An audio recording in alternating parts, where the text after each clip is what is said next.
Cake पर लिखे शब्दों को देखकर प्रज्ञा एकदम हैरान थी। दूसरे केक पर लिखा था, डिवोर्स सेलिब्रेशन। अव्यान प्रज्ञा के कंधे पर चिन्ह रखे कहता है, सरप्राइज पसंद आया। प्रज्ञा के तो जैसे चेहरे के रंग ही उड़ चुके थे। अव्यान प्रज्ञा से दूर होकर एक ओर जाता है और म्यूजिक सिस्टम ऑन कर देता है। प्रज्ञा तो अब तक वही जमी हुई थी। अव्यान प्रज्ञा का हाथ पकड़कर अपनी ओर खींचता है, जिससे प्रज्ञा उसके सीने से लग जाती है। अव्यान के एक हाथ को पकड़ता है। प्रज्ञा अपने हाथ को देखने लगती है। अव्यान अपने कंधे पर प्रज्ञा का हाथ रख देता है। प्रज्ञा अव्यान को देखने लगती है। अव्यान प्रज्ञा को देखते हुए ही उसका दूसरा हाथ पकड़ लेता है। म्यूजिक धीमे धीमे चल रही थी। कल रास्ते में गम मिल गया था, लग के गले में रो दिया, जो सिर्फ मेरा था, सिर्फ मेरा, मैंने उसे क्यों खो दिया। प्रज्ञा अपने हाथ को देखती है। अव्यान प्रज्ञा के कमर को पकड़े अचानक करीब खींच लेता है। प्रज्ञा अव्यान से चिपक जाती है। अव्यान बिना भाव के प्रज्ञा की आंखों में देखता रहता है। दोनों अब डांस करने लगते हैं। प्रज्ञा तो नहीं कर रही थी, पर अव्यान उससे करा रहा था। हाँ, वो आंखें जिन्हें मैं चूमता था, बेवजह प्यार मेरे लिए क्यों बाकी न रहा हो। अव्यान प्रज्ञा को गोल गोल घुमाता है और फिर अपने सीने से उसकी पीठ को सटा लेता है। अव्यान अपनी उंगलियां प्रज्ञा के हाथ से पिछलते हुए उसके उंगलियों में अपनी उंगली फंसा लेता है। प्रज्ञा कांप सी जाती है। उसे तो इस वक्त डर का एहसास हो रहा था। हमनवा मेरे तू है तो मेरी सांसें चले, बता दे कैसे मैं जीऊंगा तेरे बिना। ओ हमनवा मेरे तू है तो मेरी सांसें चले, बता दे कैसे मैं जीऊंगा तेरे बिना। प्रज्ञा को बार बार बस केक में लिखे शब्द दिख रहे थे। अव्यान प्रज्ञा के कान पर धीरे से बाइट करता है तो प्रज्ञा सिहर उठती है। अव्यान उसके गाल पर धीरे से बाइट करके कहता है, तुम्हें क्या लगा सजनी, तुम कुछ भी करोगी और मुझे पता नहीं चलेगा। ये सुन प्रज्ञा के बदन में ठंड की लहर दौड़ उठती है। हर वक्त दिल को जो सताए ऐसी कमी है तू, मैं भी ना जानू कि इतना क्यों लाजमी है तू। नींदें जाके लौटी न, कितनी रातें ढल गई, इतने तारे गिने के उंगलियां भी जल गई हो। बोलकर अचानक ही अव्यान प्रज्ञा के गर्दन पर सूंघते हुए बहुत जोर से काटता है। प्रज्ञा की दर्द भरी आह निकल जाती है। अव्यान का चेहरा धीरे धीरे डार्क होने लगा। अव्यान प्रज्ञा के पेट पर अपनी पकड़ मजबूत करके कहता है, मुझसे दूर जा रही हो सजनी। बोलते हुए उसकी आवाज सर्द हो जाती है। हमनवा मेरे तू है तो मेरी सांसें चले, बता दे कैसे मैं जीऊंगा तेरे बिना। ओ हमनवा मेरे तू है तो मेरी सांसें चले, बता दे कैसे मैं जीऊंगा तेरे बिना। प्रज्ञा जो अब तक सुन्न पड़ी थी, वह खुद को अव्यान से छुड़ाने लगती है। अव्यान ने इतना टाइट पकड़ा हुआ था कि प्रज्ञा को अब दर्द होने लगा था। प्रज्ञा झटपटाते हुए कहती है, हमें दर्द हो रहा है, प्लीज छोड़िए। अव्यान प्रज्ञा के कमर को कसकर पकड़ लेता है। प्रज्ञा दर्द से कराह उठती है। अव्यान प्रज्ञा के कान में एकदम सर्द आवाज में बोलता है, दर्द हो रहा है और मेरे दर्द का क्या सजनी। बोलकर अव्यान प्रज्ञा को उसी तरह से केक के पास ले जाता है। अव्यान प्रज्ञा के हाथ को पकड़कर चाकू उठाता है। वह पहले 6 मंथ एनिवर्सरी वाला केक कट करवाता है और डिवोर्स सेलिब्रेशन वाला। इतना करते ही वह प्रज्ञा को छोड़कर केक उठाता है और प्रज्ञा की ओर बढ़ाता है, पर प्रज्ञा मुंह नहीं खोलती। अव्यान उसे देखकर बेहद सर्द आवाज में बोलता है, ओपन योर माउथ। प्रज्ञा न में सिर हिलाती है। अव्यान इस बार बहुत जोर से चिल्लाता है, I said open your mouth. Pragya डर से जल्दी से अपना मुंह खोलती है। अव्यान प्रज्ञा के मुंह के अंदर केक डालता है। प्रज्ञा जल्दी से अपना मुंह बंद कर लेती है। अव्यान प्रज्ञा के मुंह से अपनी उंगली निकालता है, फिर अपने मुंह में उस उंगली को डालता है। प्रज्ञा को मजबूरी में केक खाना पड़ता है। अव्यान अपने उंगली को चूसते हुए बाहर निकालता है। अव्यान प्रज्ञा को देखता है, जो बहुत मुश्किल से अपना मुंह हिलाते हुए केक खा रही थी। कुछ वक्त अव्यान प्रज्ञा को देखता है, फिर टेबल पर एक लात मारता है। टेबल पर रखा दोनों केक दूर जा गिरते हैं। प्रज्ञा डर से अपने कदम पीछे कर लेती है। अव्यान मुड़कर प्रज्ञा को देखता है तो प्रज्ञा अपने कदम धीरे धीरे पीछे करने लगती है, क्योंकि इस वक्त सच में उसे अव्यान से डर लग रहा था। अव्यान प्रज्ञा को दूर जाता देख जल्दी से उसकी ओर बढ़ता है। प्रज्ञा तेजी से पीछे हटती है, पर अव्यान पहुंच ही जाता है। अव्यान प्रज्ञा के बाजुओं को कसकर पकड़ लेता है। प्रज्ञा उसके गुस्से भरे चेहरे को देखकर कांप रही थी, पर वह खुद को संभालने की कोशिश कर रही थी। अव्यान अपने गुस्से में प्रज्ञा के बाजुओं को इतना जोर से पकड़ा हुआ था कि प्रज्ञा की बाजू में उसके हाथों के निशान दिखने लगे थे। प्रज्ञा दर्द में धीरे से कहती है, आह प्लीज छोड़िए। अव्यान प्रज्ञा पर गुस्से से चिल्लाते हुए कहता है, मुझसे दूर जाना चाहती हो? तुम्हारी हिम्मत भी कैसे हुई मुझसे दूर जाने के बारे में सोचने की? प्रज्ञा अपने बाजुओं को लगातार छुड़ाने की कोशिश करती रहती है। दर्द से उसकी आंखें नम हो चुकी थी। अव्यान उसे और कसकर पकड़ते हुए जोर से चिल्लाता है, जवाब दो। अब प्रज्ञा से भी ये दर्द और सवाल बर्दाश्त नहीं हो रहे थे, इसलिए वो भी जोर से चिल्लाती है, हाँ हाँ मैं जाना चाहती हूँ आपसे दूर। बोलते ही प्रज्ञा नाराजगी से अव्यान को देखती है। अव्यान भी प्रज्ञा की आंखों में देखने लगता है। प्रज्ञा अब अपने अंदर बसे दर्द को बाहर निकालते हुए चिल्लाती है, और क्यों रहूं मैं आपके साथ, आपसे जिसने शादी की वो सहस्त्रा थी, मैं नहीं। आप जिसके साथ जिंदगी बिताना चाहते हैं वो सहस्त्रा है, मैं नहीं। मैं आपकी सहस्त्रा नहीं हूँ। बोलते ही प्रज्ञा के आंखों की नमी गालों पर बह जाती है। अव्यान जैसे ही प्रज्ञा के आंसू देखता है उसके हाथ ढीले पड़ जाते हैं। प्रज्ञा की बात सुनकर अव्यान के एक्सप्रेशन चेंज हो जाते हैं। प्रज्ञा निढाल सी एक कदम पीछे हट जाती हैं और अपने आंसुओं को बहाते हुए कहती हैं, और कितना बर्दाश्त करूं मैं ये सब, कब तक और क्यों बर्दाश्त करूं मैं आपके और सहस्त्रा की करीबी को। आपको किसी और के साथ नहीं देख सकती मैं। आप जिसे समझकर मेरे करीब आते हैं वो मैं नहीं हूँ। बोलते हुए प्रज्ञा रोने लगती है। प्रज्ञा फर्श को देखकर रोते हुए कहती है, मैं प्रज्ञा हूँ जिसे आप बहुत पहले ही भूल चुके हैं। वो प्रज्ञा जो आपसे बचपन से प्यार करती हैं, वो प्रज्ञा जो सिर्फ आपके बनने की सपना देखती रहती हैं। वो प्रज्ञा जो आपकी सजनी बनना चाहती थी। आपके जिंदगी का हिस्सा मैं जरूर हूँ, लेकिन सहस्त्रा के नाम से अब मैं खुद को किसी और की पहचान देकर आपके साथ नहीं रह सकती। इसलिए मैंने सोच लिया है कि मैं आपसे बहुत दूर चली जाऊंगी। इतना बोलते ही प्रज्ञा के आंसू तेजी से बहने लगती हैं। अव्यान प्रज्ञा के करीब जाता है और उसके आंसुओं को पोंछने लगता है। प्रज्ञा उसे देखने लगती है। अव्यान प्रज्ञा के आंखों में देखते हुए कहता है, बिना सोचे बिना समझे तुमने ये राय बना ली कि मैं किसके करीब जाना चाहता हूँ और किसके करीब नहीं जाना चाहता। तुम्हें क्या लगता है मैंने तुम्हें पहली बार उस गार्डन में देखा? प्रज्ञा जैसे ही ये बात सुनती है तो उसे उस दिन की याद आ जाती है जब पहली बार प्रज्ञा अव्यान से टकराई थी। उस वक्त अव्यान ने अपने पूरे चेहरे को कवर किया हुआ था। अव्यान प्रज्ञा के गाल पर हाथ रखे कहता है, 3 साल की उम्र के बाद 6 साल की उम्र में मैंने पहली बार तुम्हें देखा था। तब भी तुम्हारी शक्ल बिल्कुल वैसी थी जैसे 3 साल की उम्र में थी, बस तुम्हारी हाइट बढ़ गई थी। तब से मैं तुम पर नजर रख रहा था। तुम्हारा नाम बदला, तुम्हारी पहचान बदली, पर तुम नहीं बदली थी। अव्यान के हर एक शब्द प्रज्ञा के दिल को धड़का रही थी। अव्यान प्रज्ञा के आंखों में एकटक देखते हुए कहता है, तुम वही प्रज्ञा थी। मैं तुमसे मिलना चाहता था लेकिन तुम मुझे भूल चुकी थी। तुम्हें तुम्हारा खुद का परिवार याद नहीं था। पता है उस वक्त मुझे कैसा लगता था, जैसे मेरा टूटा हुआ दिल कभी जुड़ना ही नहीं चाहता। वो दिल जो तुम्हारे मरने की खबर सुनकर टूट चुका था। तुम जब पैदा हुई थी और जब तुम्हें मेरे गोद में रखा गया, उसी वक्त से ये दिल सिर्फ तुम्हारे लिए धड़का था, सिर्फ तुम्हारे लिए। प्रज्ञा एकटक अव्यान के आंखों में देख रही थी। भले अव्यान के चेहरे पर कोई जज्बात नहीं थे, लेकिन वह अपनी जज्बात मुंह से बता रहा था। प्रज्ञा की धड़कनें बहुत तेज धड़क रही थी क्योंकि वह आज से पहले कभी अव्यान के दिल की बात नहीं जानती थी। अव्यान अपने बातों को आगे बढ़ाकर कहता है, तुम्हारी मुझसे शादी होना मेरा प्लान था, लेकिन ध्रुवंश को लगता है कि ये उसने किया है। शादी के बाद भी मैं तुमसे दूर रहा क्योंकि तुम्हारे करीब आते ही मुझे तुम्हें सब कुछ याद दिलाने का मन करता है, पर अगर मैं ऐसा करता तो तुम्हारी जान जा सकती थी। इसलिए मैंने कभी किसी को ये पता लगने नहीं दिया कि तुम प्रज्ञा राठौड़ हो। ध्रुवंश और रैबिट को शक हो चुका था। रैबिट ने तो तुम्हारी डीएनए टेस्ट तक करवाया, लेकिन मैंने वक्त रहते डीएनए रिपोर्ट बदल दी।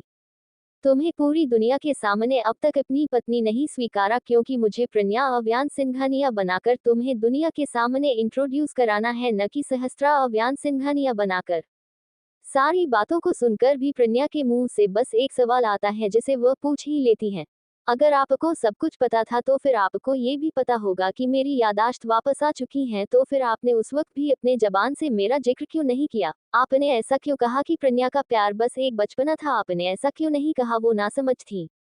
अव्यान एकदम से बोलता है, यादाश्त वापस आ गई है, मुझे उसी वक्त पता चल चुका था। तुम्हारी आंखों ने मुझे सब कुछ बता दिया था। बोलते ही अव्यान रुक जाता है। उसके चेहरे पर अचानक गुस्सा दिखने लगता है। वह अचानक ही प्रज्ञा को धक्का देता है और कहता है, मुझे लगा था यादाश्त आते ही तुम मुझे सबसे पहले आकर बताओगी, पूरे 18 साल की तड़प दूर करोगी, लेकिन नहीं, तुमने ऐसा नहीं किया।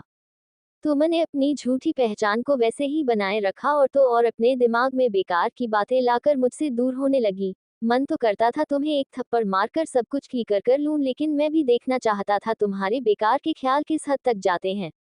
बोलते हुए अव्यान के चेहरे पर एक तंज भरी मुस्कुराहट आ जाती है। वह अपने एक कदम पीछे करके कहता है, और आज देखो किस हद तक तुम्हारी सोच ने लाकर खड़ा कर दिया। तुमने सीधे डिवोर्स का फैसला कर लिया। अपने प्यार के लिए एक बार भी तुमने नहीं सोचा कि चलो आमने सामने पहले बात कर लेते हैं, एक बार बस एक बार मुझसे पूछती, लेकिन नहीं, तुमने नहीं पूछा। तुमने धोखे से डिवोर्स पेपर बना लिए। क्या तुम इतनी बदल गई कि डिवोर्स पेपर पर सिग्नेचर करते हुए भी तुम्हारे हाथ नहीं कांपे? मुझसे दूर जाने के ख्याल से भी तुम्हारे दिल में दर्द नहीं उठा?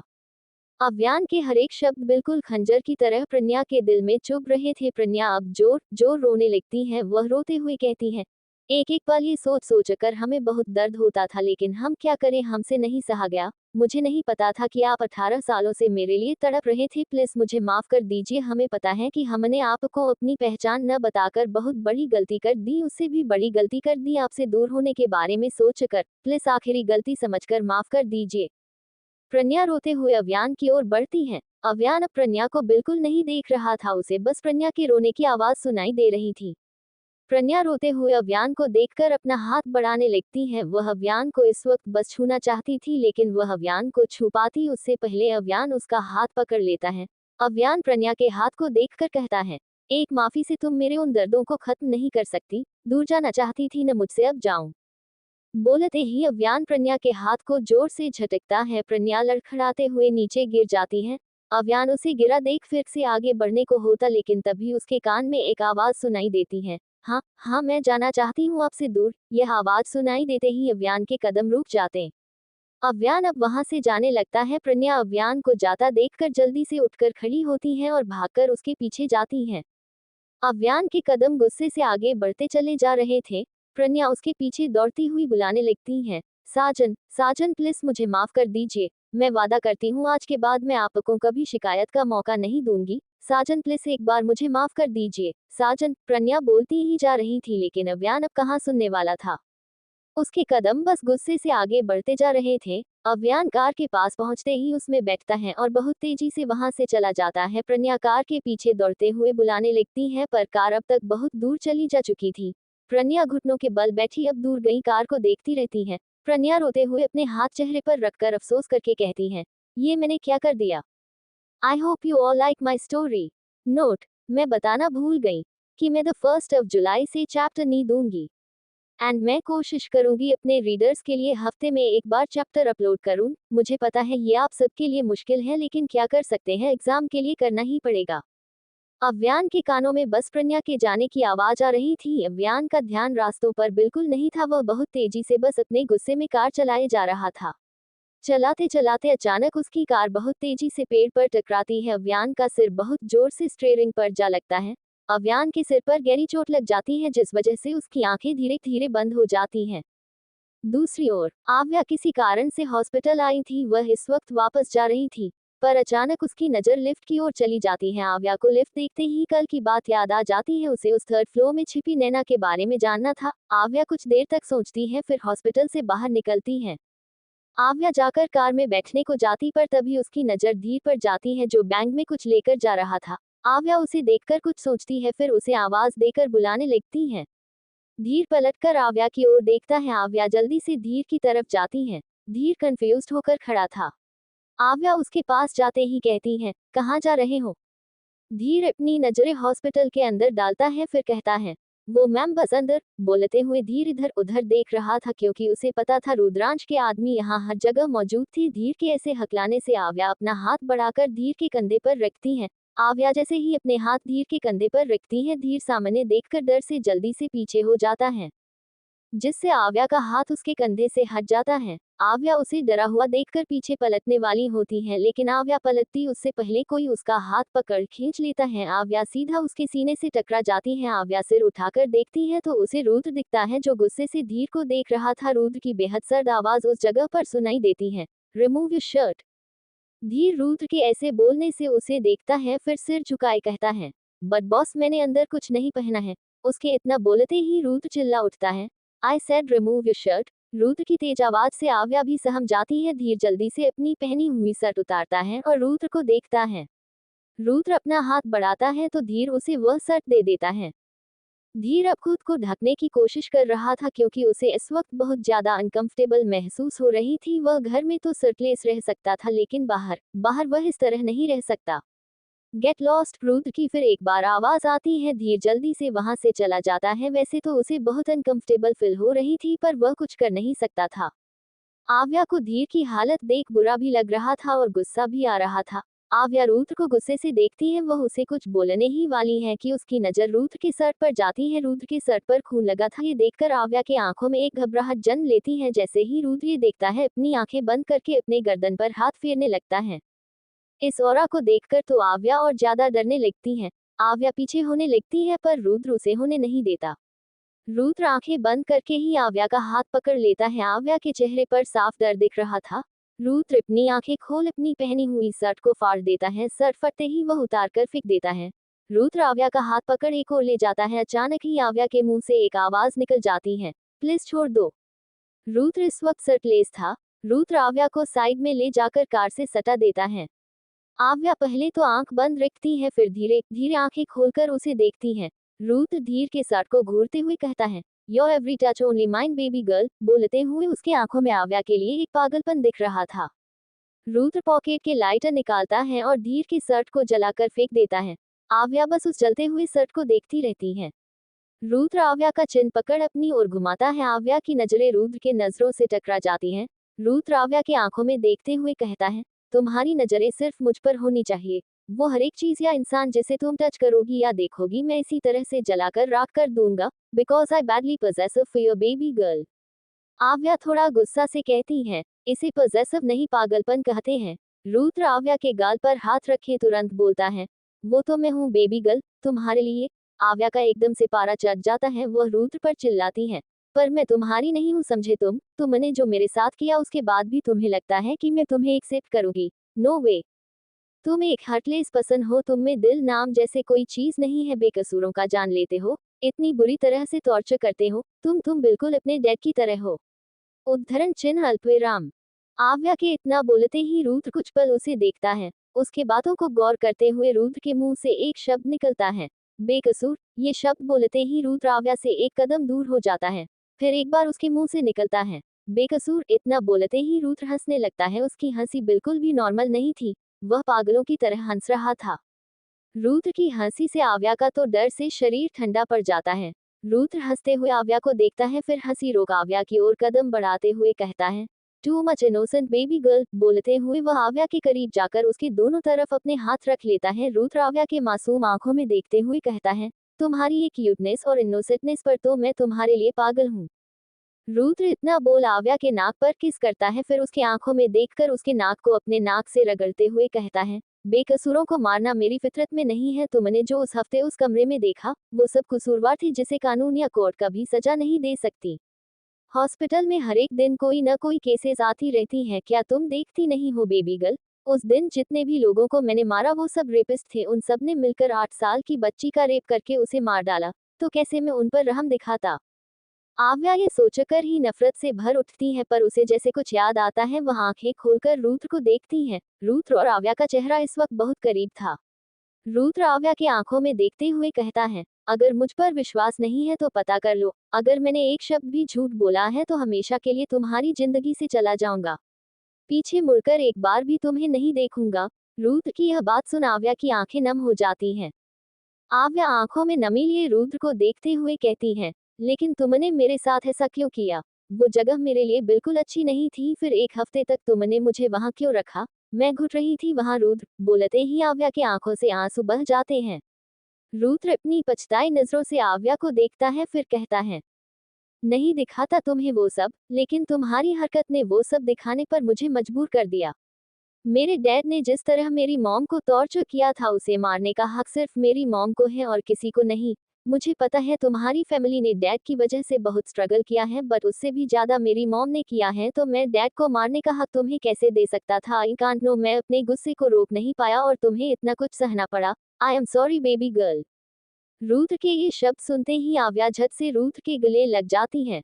रुद्र भी टाइटली उसे पकड़ लेता है। आव्या अब रोने लगती है। आव्या रोते हुए कहती है, मैं तुम्हारे उस रूप को दोबारा कभी नहीं देखना चाहती, मुझे वही रुद्र चाहिए जिससे मैं पहले मिली थी, प्लीज। रुद्र से बिछड़ने का दर्द आव्या के अंदर भी था, लेकिन उसके खौफ ने उसके अंदर जगह ले ली थी, जिस वजह से आव्या रुद्र की चाहत से ज्यादा रुद्र के खौफ को दिल में जगह बनाए बैठी थी। आज आव्या रुद्र के अंदर छिपे हैवान को शांत करने की कोशिश कर रही थी। रुद्र आव्या को रोते हुए कभी नहीं देख सकता था। रुद्र आव्या के पीठ को रब करते हुए उसके कान में कहता है, आई प्रॉमिस बेबी गर्ल, मैं कभी तुम्हारे सामने उस हैवान को नहीं आने दूंगा। आव्या उसके हर एक शब्दों को सुनकर बहुत ज्यादा टाइटली उसे पकड़ लेती है। आव्या का रोना कुछ पल तक वैसा ही चलता रहता है। आव्या के आंसू को रुद्र रोकना चाहता था, लेकिन वह नहीं रुकता, क्योंकि उसे पता था आव्या के आंसू अब दोनों की दूरी को खत्म करने वाली थी। आव्या का डर, बेचैनी, सब कुछ इन आंसुओं के द्वारा निकलकर बह रहा था। थोड़ी देर तक ऐसे ही रहने के बाद आव्या के सिसकने की आवाज आती है। रुद्र धीरे से आव्या को खुद से अलग करता है। रुद्र के सरप्लेस बदन पर आव्या के चिपके हाथ हट जाते हैं। रुद्र आव्या के गालों को भीगी गाल को अपने हाथ से साफ करता है। आव्या इस वक्त नजरें झुकाए खड़ी थी। रुद्र आव्या के आंसुओं को पोंछते हुए कहता है, मैं अपने हैवानियत को तो तुमसे छुपा लूंगा, लेकिन तुम्हारे लिए जो जुनूनियत, पागलपन और पॉजिटिवनेस है उसे मैं कंट्रोल नहीं कर सकता और नहीं छुपा सकता हूँ। बोलते ही रुद्र आव्या के माथे पर किस कर लेता है। आव्या अपने भीगी पलकों से रुद्र को देखती है। रुद्र के कॉल्ड एक्सप्रेशन अब भी उसके साथ थे। रुद्र की बॉडी चांद की रोशनी में चमक रही थी। उसका एब्स इतने ज्यादा अच्छे थे कि कोई भी लड़की उसके बाहों में रहने के लिए कुछ भी कर जाए। आव्या कुछ पल उसके आंखों में देखती है, फिर उसके अपने दोनों हाथ सीने पर रखकर रोनी आवाज में कहती है, वो लड़कियां तुम्हारी हॉट बॉडी को देख रही हैं। आव्या की बात सुनकर रुद्र आव्या को देखते हुए गन निकालकर उस ओर शूट करता है। जो लड़कियां रुद्र को देख रही थी वह बुलेट फायर होते ही चिल्लाकर भाग जाती हैं। बुलेट फायर की आवाज आव्या के लिए नॉर्मल थी, इसलिए वह उन सबको भागता हुआ देखती है। रुद्र ने उन सब पर बुलेट नहीं चलाई थी, बस उन्हें डराने के लिए साइड में चला दी थी, वो भी बिना देखे। रुद्र गन को कार के अंदर फेंककर आव्या के आंखों में देखकर उसे उठा लेता है। आव्या रुद्र के कमर पर अपने दोनों पैर लपेट लेती है। रुद्र कार का दरवाजा खोलता है और अंदर आव्या को लेकर खुद भी जाता है। रुद्र कार का दरवाजा बंद करता है, चारों तरफ कार में पार्टीशन लगा देता है। उसकी कार जहां थी वहां थोड़ा अंधेरा था, बस चांद की रोशनी आ रही थी, लेकिन अब कार के अंदर बिल्कुल अंधेरा छा चुका था। उस अंधेरे में आव्या कार के सीट में लेटी थी और रुद्र उसके ऊपर था। आव्या के पैर अब तक उसके कमर पर लिपटे हुए थे। अंधेरे में रुद्र आव्या को महसूस करते हुए कहता है, तुम्हारे इन होठों का रस पीने की तलब लगी है मुझे। बहुत कंट्रोल किया खुद को, लेकिन आज नहीं। आव्या भी रुद्र की गर्म सांसों को अपने चेहरे पर महसूस कर पा रही थी। आव्या रुद्र को परमिशन देखने के लिए धीरे से आगे बढ़कर अपने होंठ से उसके होठों को छू लेती, पर रुद्र को तो नॉर्मल किस नहीं चाहिए थी। रुद्र आव्या के ड्रेस की जिप को खोल देता है। आव्या घबराते हुए कहती है, ये क्या क्या कर रहे हो रुद्र। रुद्र आव्या के ड्रेस को कंधे से सरकाता है और बहुत धीरे से अपने सांसों को संभाले कहता है, डोंट वरी, किस के सिवाय कुछ नहीं करूंगा, बट जब तक मैं सेटिस्फाइड नहीं होता मैं तुम्हें नहीं छोड़ूंगा। कार में दोनों की फुसफुसाते हुए आवाज आ रही थी। रुद्र आव्या के कंधे को पकड़कर उसके गर्दन पर लिक करने लगता है। आव्या का पूरा बदन सिहर उठता है। रुद्र बहुत तेजी से उसके गर्दन को लिक कर रहा था। आव्या को तो ऐसा लग रहा था जैसे वो कोई आइसक्रीम है। रुद्र की जीभ अब आव्या के होठों पर चलने लगती है। धीरे धीरे रुद्र आव्या के होठों को अपने पूरे मुंह में भर लेता है। आव्या के हाथ रुद्र की पीठ पर कसे हुए थे, वह आंखें बंद किए हुई थी। रुद्र जिस तरह बिल्कुल अलग था, उसी तरह से उसकी किस करने का तरीका भी बहुत अलग था। रुद्र आव्या के होठों को वाइल्डली किस कर रहा था। आव्या की बहुत हल्की सिसकी निकल रही थी, जो कार में साउंड पुफ होने की वजह से वही दब रही थी। रुद्र आव्या को किस करते हुए अपनी तड़प को दूर कर रहा था। रुद्र इतना ज्यादा वाइल्ड था कि आव्या से सहना मुश्किल होता जा रहा था। आव्या का मुंह रुद्र के मुंह के कब्जे में था, पर फिर भी आव्या बहुत धीरे धीरे बोलने की कोशिश कर रही थी। आह रुद्र। रुद्र की वाइडनेस वक्त के साथ बढ़ती जा रही थी। रुद्र किस ही कर रहा था, लेकिन उसकी किस इतनी रफ थी कि आव्या के होंठ और गर्दन लाल हो चुके थे। किस करते करते सुबह के 4 बज जाते हैं। अब भी रुद्र रुका नहीं था। वह कभी आव्या के गाल को किस करता, कभी गर्दन को या उसके कंधे को। रुद्र तो आव्या को किस करते हुए सेटिस्फाई ही नहीं हो रहा था। आव्या सिसकते जा रही थी, क्योंकि अब तक रुद्र की किस बहुत ज्यादा रफ हो चुकी थी। रुद्र आव्या को सक और लिक ज्यादा कर रहा था। आव्या को जब लगता है कि रुद्र ऐसे नहीं रुकने वाला, तो वह रुद्र को धीरे से धक्का देते हुए कहती है, आह छोड़ो, आह रुद्र, अब बस भी करो। रुद्र अपने किस करने में ही गुम था। कुछ वक्त और बीत जाते हैं, तब जाकर रुद्र रुक जाता है। आव्या और रुद्र दोनों लंबी लंबी सांसें लेने लगते हैं। कुछ देर बाद दोनों नॉर्मल हो जाते हैं। रुद्र आव्या के ड्रेस को ठीक करता है और सीट में बैठकर आव्या को सीने में छुपा लेता है। आव्या रुद्र के ऐसा करते ही तुरंत सो जाती है, क्योंकि पूरी रात रुद्र ने उसे सोने नहीं दिया था। आव्या को सोता देखकर रुद्र उसके माथे पर किस करता है, फिर अपनी आंखें बंद कर लेता है। दूसरी तरफ अव्यान की आंखें दर्द के साथ खुलती है। अव्यान अपनी आंखें खोलकर खुद को मिरर में देखता है। माथे पर लगे चोट को देखकर वह रुमाल निकालकर माथे के खून को पोंछता है। अव्यान कार को देखता है, जो पेड़ पर टक्कर होने की वजह से डैमेज हो चुकी थी। अव्यान कार से बाहर निकलता है और रॉनी को कॉल करता है। अव्यान रॉनी को कार लाने को कहता है, तो रॉनी हाँ में जवाब देता है। कुछ आधे घंटे में ही कार अव्यान के सामने रुकती है। कार आते ही अव्यान अंदर बैठता है। कार अब वहां से चलने लगती है। अव्यान सीट से सिर टिकाए आंखें बंद कर लेता है।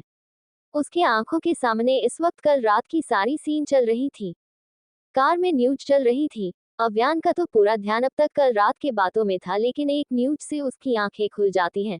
न्यूज में एक हेडलाइंस दिख रही थी जिसमें बताया जा रहा था, तट के किनारे एक लड़की की लाश मिली है जिसके कंडीशन को देखकर समझ आ रहा है कि किसी ने उसे मारकर उस पानी में फेंक दिया। उसके गले में मंगलसूत्र भी देखा गया है जिससे साफ समझ आ रही है कि वह एक शादीशुदा थी। न्यूज के हेडलाइंस को देख अभियान का दिल बहुत तेजी से धड़क उठता है। न्यूज में फोटोज भी दिखाई जा रही थी और एक रिपोर्टर कह रही थी, कुछ दूरी पर यह जगह बहुत ही अच्छी तरीके से सजा हुआ है, लेकिन यहाँ पर गिरे केक को देखकर समझ आ रहा है शायद हस्बैंड वाइफ के बीच कोई झगड़ा हो गया था। क्या मर्डर करने वाला उसका खुद का हस्बैंड था? ऐसी हेडलाइंस देखकर तो अभियान के अंदर एक डर बैठ जाता है। न्यूज में उसी जगह को दिखाया जा रहा था जहां कल अभियान और प्रज्ञा थे। जगह के बाद अब न्यूज में उस लड़की की फोटो को दिखाया जा रहा था जिसका चेहरा पुलिस वालों के खड़े होने की वजह से नहीं दिख रहा था। पानी बहता जा रहा था और उस लड़की को भिगाता जा रहा था। अव्यान अपने डर से धड़कते दिल को संभाले उस लड़की का चेहरा दिखाने का इंतजार कर रहा था। तभी पैरों से होकर साड़ी को दिखाया जाता है। उस लड़की की पहनी साड़ी को देख अव्यान की सांसें ही रुक जाती हैं, क्योंकि ये वही साड़ी थी जिसे कल रात प्रज्ञा ने पहनी थी। अव्यान डर से हकलाते हुए कहता है, ये न्यूज नहीं, ऐसा नहीं हो सकता। रोनी कार इस जगह पर लेकर चलो जल्दी। I hope you all like my story. Note, चलो फिर अब मैं चलती हूँ अपनी लंबी छुट्टी में। मिलते हैं एग्जाम के बाद। वेट कर लेना डियर रीडर्स। मुझे पता है बहुत बड़ी सस्पेंस छोड़कर जा रही हूँ, बहुत डांट पड़ने वाली है, पर उस डांट को प्यार समझकर सुन लूंगी। ग्रिन।